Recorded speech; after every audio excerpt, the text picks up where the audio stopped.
Well, hello there, and welcome back to Mr. E's Mysteries and Magics, brought to you as always by RP Magic Shop. Please check out their website at the link below. This video is a bit unexpected. I wasn't planning to do this one, but one of my subscribers came up with a comment that was so good, I thought I'd devote an entire video to it. So now there is a second tutorial to the magic effect cards by touch. So this is tutorial 2, which I guess would make it a 2-2. And you can shoot me later. Please let me finish the video before you do. Okay, thank you. Professional courtesy. Anyway, that subscriber is someone many of you are probably already familiar with, Trinity. This was his idea. He came up with a beautiful, and elegant, and efficient means of doing that particular effect that I wish I had thought of. So, Trinity, a great big shout out to you for coming up with it and sharing it with me, and I am going to share this with the rest of my subscribers. Now, those of you who saw the demo and the original tutorial will know that I suggested that you count out 26 cards and you subtract the number of cards that you show to your spectators, whether it's 3, 4, or 5. By the way, for those of you who don't know what I'm talking about or would like to review either the demo or the tutorial to Cards by Touch, again, the links for those will be in the description below. So anyway, in the demo, we did 3 cards. So 26 minus 3 is 23 cards. So I recommended you counting out 23 cards and moving them to the bottom of the deck. You've got your back turned. The spectators are looking at their cards. You've turned your back. And while you're talking to them, you're counting out 23 cards and moving them to the bottom of the deck. And I had this whole system where you count packets of 3 and just keep track of them on your fingers. Totally done away with. This is so easy.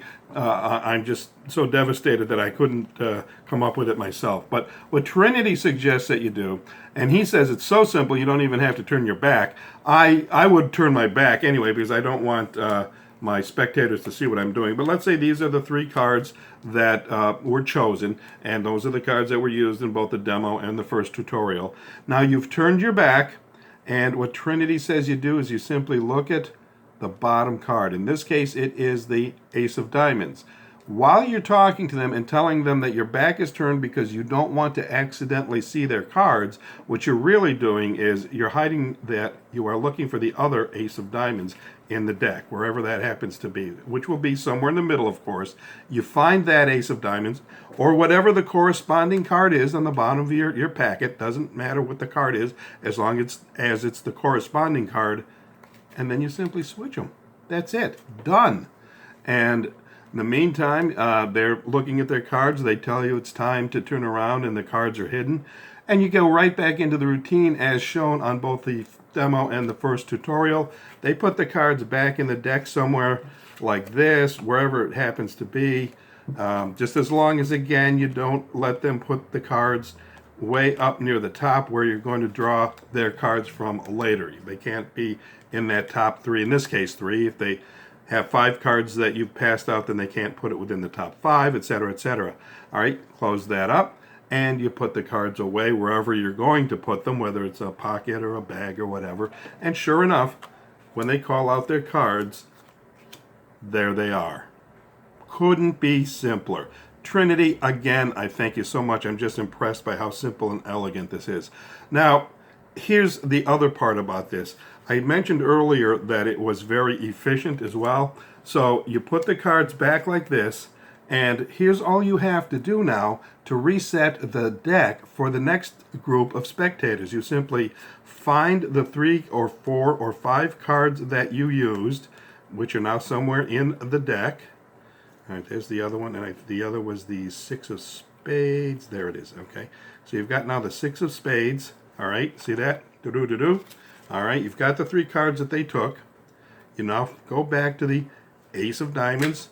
You've got 2 half decks with Ace of Diamonds. This one already has the cards on the top. These go on the set that was on the bottom. Boom, done. You're all set for the next group. Don't have to put cards back in order. They're automatically back in order because when you do this, you haven't changed the order. My system was not that good. Again, Thanks to Trinity for explaining that and showing that to me.